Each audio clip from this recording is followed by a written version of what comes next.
hafta sonu bizim yarmarkamız var.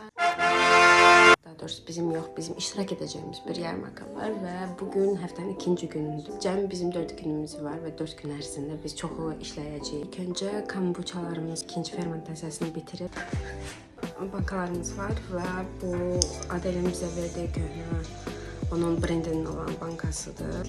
Biz çıxaracağıq və onu təmizləyib. Sonra öz kombuçalarımızı əlavə edib və öz stikerlərimizi yapışdıracağıq. Artıq yarmarkaya 2 gün var və biz dünənlərin bir çox iş etdik. Əsas olan bilirsiniz ki, biz çörək hazırlayırıq və onu balatadan hazırlayırıq. Kiçik miqdarda olan balatımızı böyüdüb çoxaltdıq. Çünki bizə çoxlu çörək lazımdır və onları belə bankalara qoyduq. Hal-hazırda 5-6 bankamız var və onu indi yenə də çoxaldacağıq. Yeni termopot aldıq. Təxminən 10 ədəd və 3 növ keks hazırlamalıydım. Bunun üçün işə qoyuldum və ilk keksim portağallı idi. Bu portağallı keksi ilk dəfə idi yoxluyordum. Kiçik səhvim ucbatından üzü çox qızarmışdı. Dadını çox bəyəndiyim üçün həm portağallı keksi yenidən elədim. Eyni zamanda da banana bredi hazırlamaya başladım.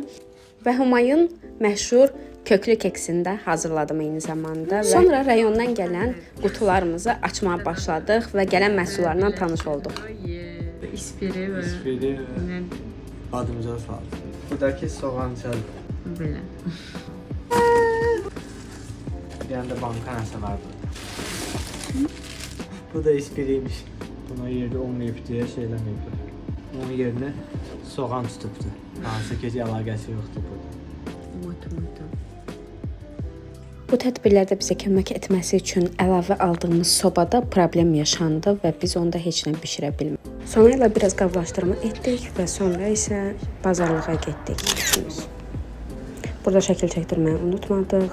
Sonra mandarin seçdik və bəzi tərəvəzləri seçdik və evə qayıtdıq.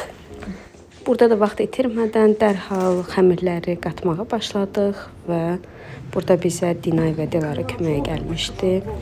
Hamımız bir yerdə sayısını belə bilmədiyimiz xəmiri yoğurduq və onları hamısını gözləməyə buraxdıq. Keçən dəfə masamızı bəzəyən şamları əslində Dilara bugün hazırlamışdı. Həyatımda ilk dəfə slicerdən istifadə elədim və çox da uğurlu olmadı, amma sonra öyrəndim. Bu şirin kadrdan sonra isə yarmarka günü gəldi çatdı. İlk öncə masamızı düzəltdim. Sonra dostum Muradı gördüm. Murad getdi, Əjdər gəldi yerinə. Yan masadan Şirin sahibkar mənə 2 ədəd pin hədiyyə etdi və mən həmən dəqiqə onları önlüyümə taxdım. Yarmarka çox maraqlı idi və çoxlu dostlarım məni görməyə gəldi. Təəssüf ki, həmin yarmarkada satışımız çox az oldu, amma üzülmədim və evə getdim çünki ikinci tədbirə hazırlaşmalıydım. İkinci tədbirə çatan kimi masamızı yenə düzəltməyə başladıq. 24 saatdan çox yatmadığı üçün Əjdəri tədbirdə bu halda tapdıq. Hamımız çox yorulsaq da çox əyləndik. Bu tədbirdə də çoxlu dostlarımızla rastlaşdıq. Tədbirin bağlanış musiqisinə çatıb biraz rəqs də etdik. Yeni aldığımız bu şeyi də itirdik. Səhər evə gəlib bir neçə saat yatıb Fərqanənin nişanına getdik.